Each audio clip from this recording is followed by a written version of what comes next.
Yo, what's up? We're back with some more Kaiju number 8, the game. And in today's video, I'm gonna go over on why you should skip the new banner, or at the very least, not summon on her. Now, I did say in the previous video that she is probably gonna be a must summon, but after I glanced over a few stuff, now in my opinion, she's going to be a skip. We'll go over her stats real quick. This is one of the main reasons on why you should skip her. Her attack stat is very low.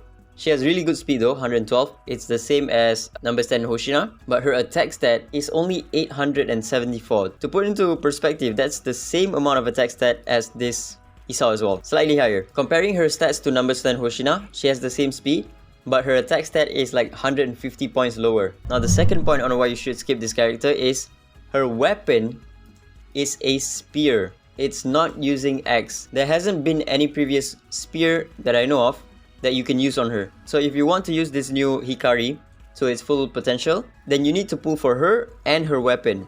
It's the same as Isao as well. If you don't pull his weapon, then the unit becomes really weak, right? The difference with Isao is that you can use other weapons, it's just that the stats are not great on him, right? But when it comes to the new Hikari, you can only use this new spear type weapon. You cannot use Kikoru's weapon, which is an axe, right? So that's reason number 2 again. The first one is going to be her stats. Her attack stat is very low. So if you're expecting her damage to be higher than like number 10 Hoshina, she's not going to be doing higher damage. She might be able to do higher damage because she does have like a few more multipliers. Also, I forgot to show you her passive skill. She does gain like 300% speed, which means once you ult with her, she's going to get the turn pretty much instantly. But just to summarize her kit, she is a single target DPS unit that once you ult, you will not be able to gain the ult as long as you have the acceleration buff, right? And the buff lasts for 2 turns. So you want to time her ult correctly. You want to have this acceleration buff when the boss is core exposed. If the boss is not core exposed, then this buff is going to be pretty much useless, because when you use her combat skill, while it does do okay damage, 260% of single target damage, it doesn't give you any of the ult gauge. So she is going to be a purely bossing type character. In stuff like Large Conquest, she's going to be terrible because her ult is single target. Her combat skill will not even give her any ult gauge once you ult with her. You will have to deplete the acceleration buff first. And like I said, the second point is going to be her weapon. So if you pull for her and you don't pull for her weapon, you either have to use the 3-star weapon that you get for free, or you have to use the 4-star weapon. So yeah, it's pretty terrible. And one last reason for you to skip the new Hikari is that we did get a banner which is going to be numbers 2 Kikoru and also Chester, being a dual banner, and that banner gave you a free multi after every 3 multis that you do. This is going to be the best bang for your buck because it's pretty much 25% off on your summons, right? This is the most value that you can get from summoning, and the characters are also very good. The only downside is that, or not really a downside, it's just that Chester and Kikoru is in every pickup banner, right? They are not limited. Well, the banner is really good. It gives you a multi every 3 multis that you do. The unit itself, they are very good, but they are not limited, which you can get them from any other banner, right? They are in the current banner as well, in both Isao's banner and also Hikari's banner.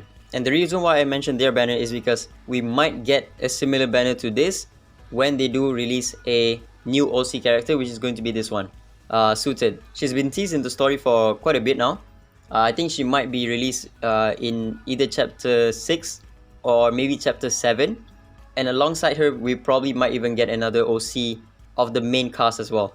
Maybe like OC Narumi or something. Just like we got numbers 2 Kikoru, right? She's not from the main story, but she is an OC of the game. And I think the reason why they do like releases like this is because the OC themselves is not hype enough. So they need to generate some form of hype, which is why they release Chester and Kikoru in the same time frame. So I think what they might do is they will release Suited as well. Because she's not from the anime, a lot of anime watchers will not know who she is.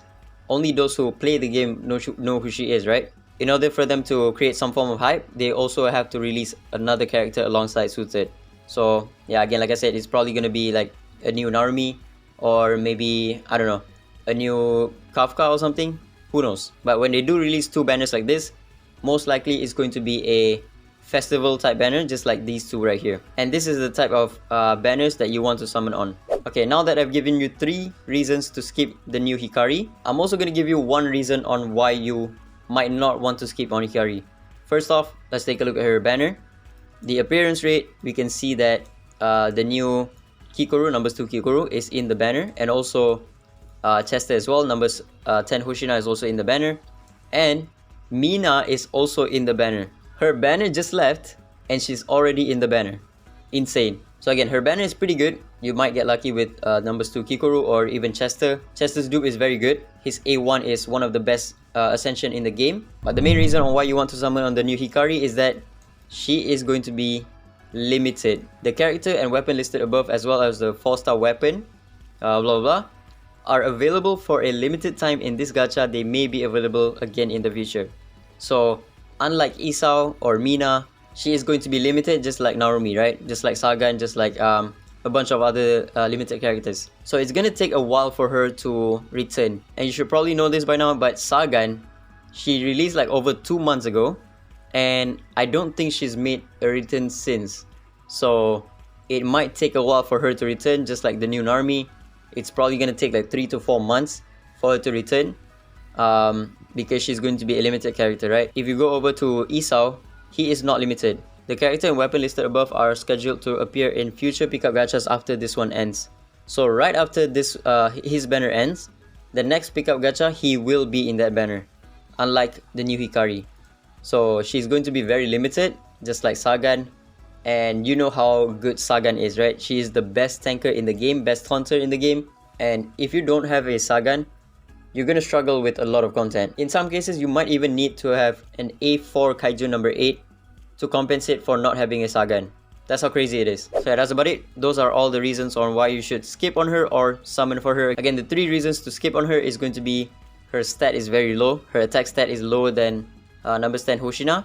So she's most likely not going to be doing higher damage than him. And also when it comes to her weapon, you can only use the new weapon that they released with her, right? You cannot use the X weapon that Kikoru has, because this is not an X. This is a spear.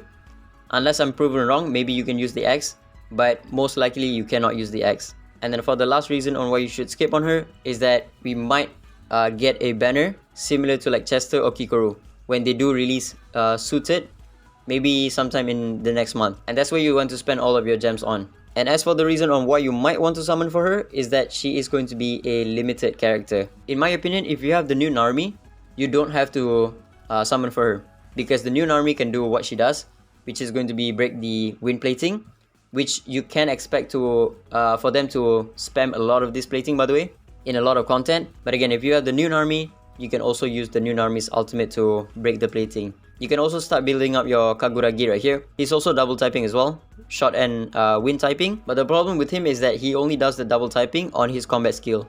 So you do have to spam this skill quite a bit of time. Best case scenario, you just pick her up from the pickup medal if you have enough of the medals.